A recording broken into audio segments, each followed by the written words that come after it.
cette année le 65e anniversaire de l'État d'Israël.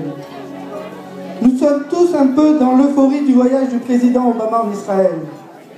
On aurait aimé, comme les étudiants de Jérusalem, taper sur les tables et applaudir à tout va lorsque le président Obama a affirmé en hébreu « Atem lo levad », vous n'êtes pas seul.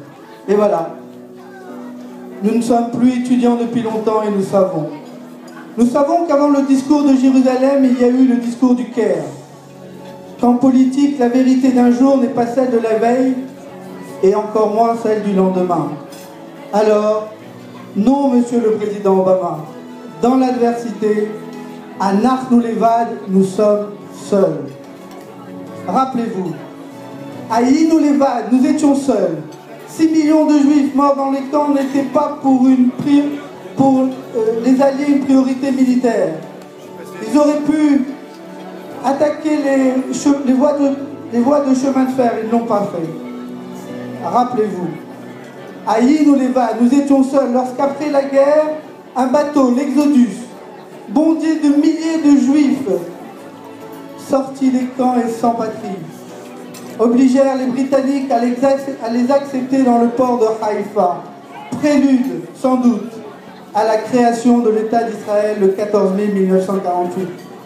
Rappelez-vous, à Inu Levad, nous étions seuls, lorsque durant la guerre des 6 jours, le 7 juin 1967, les soldats de Tsahal en pleurs se sont mis à prier devant le mur des lamentations reconquis, prenant conscience qu'ils venaient de réaliser le rêve de tous les Juifs, avoir une patrie sur la terre de nos ancêtres, avec Jérusalem comme capitale indivisible.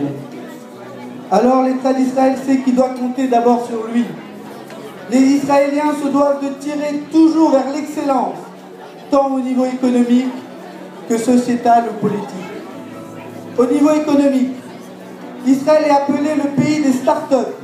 Ces universités comme le Technion ou l'Université hébraïque de Jérusalem sont classées parmi les meilleures du monde.